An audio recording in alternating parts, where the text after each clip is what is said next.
マルコありがとう。いつもそばにいてくれて。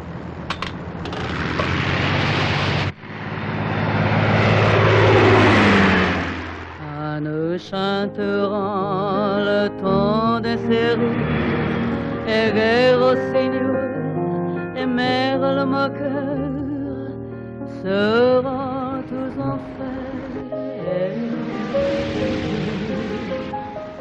Porco Rosso, littéralement dit le cochon rouge vif, est un film d'animation de 93 minutes du studio Ghibli, réalisé par Hayao Miyazaki et sorti le 18 juillet 1992 au Japon et le 21 juin 1995 en France.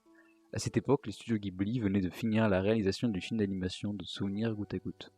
Ce film nous raconte l'histoire de Marco Pago, un ancien pilote des forces aériennes italiennes, mystérieusement affublé d'un visage de porc après un voyage dans l'au-delà, et désormais reconverti en chasseur de primes sous le nom de Porco Rosso. Mercenaire solitaire, vivant seul sur une île déserte perdue dans l'Adriatique croate, combattant tel un justicier volant les ridicules pirates de l'air de la bande à Mama Ayuto. Solitaire mais pas moins amoureux, son plus grand regret, son amour inavoué à Gina, la belle propriétaire de l'hôtel Ladriano, qu'il aime depuis toujours.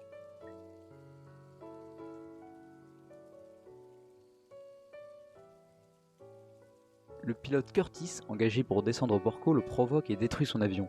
Suite à cela, Porco fait alors reconstruire son avion par la très jeune Fio, qui devient son mécanicien. Curtis et Porco vont alors s'affronter dans un terrible duel final.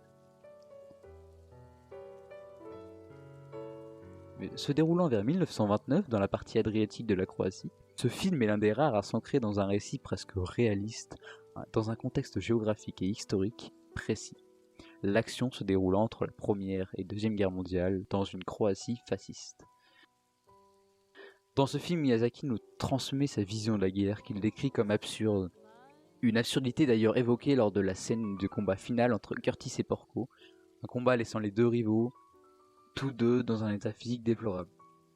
La conception de Porco Rosso tire son origine d'une envie profonde de Miyazaki de réaliser ce film, un désir qu'il gardait depuis plusieurs années au fond de lui. Il dira « Parfois je rêve de faire un film débile avec mon propre argent, une vidéo qui ne me permettrait même pas de rentrer dans mes frais. » Cette idée refait rapidement surface avec un scénario une fois de plus modifié dans la courte histoire L'ère des hydravions, publiée en 1990 dans le magazine Model Graphics. Suite à cela, Porco Rosso doit être au départ une adaptation courte de 45 minutes et légère du manga de Miyazaki, L'ère des hydravions, destiné à être projeté sur les vols de la Japan Airlines NB2. Au fil de la conception du film, l'œuvre est devenue un long métrage marqué par la gravité de la guerre qui se déroulait au même moment en ex-Yougoslavie. Il dira « La vérité c'est que je suis heureux quand j'écris des histoires stupides d'avions et de tanks dans des magazines comme Model Graphics. » L'introduction de The Art of Porco Rosso, édité en 1992, confirme que Hayao voit ce film comme une œuvre personnelle créée pour son propre plaisir.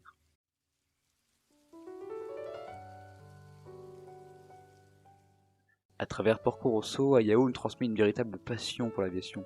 Une passion déjà marquée à travers de nombreux de ses films comme Le vent se lève, Le château ambulant ou encore Le château dans le ciel. Point intéressant, l'hydravion de Porco Rosso a parfois été comparé au Savoie S-21. Le vrai Savoie S-21 est en réalité un biplan. Pour le design de l'avion, Miyazaki semble plutôt s'être inspiré du Machi M33 et a réuni les deux ailes en une aile monocoque placée au-dessus du fuselage. Pour conclure, on peut dire que Porco Rosso est une œuvre véritablement personnelle de Miyazaki, et ça se ressent, un récit poétique et touchant, abordant de vastes sujets comme l'amour, la guerre, ou encore la nostalgie.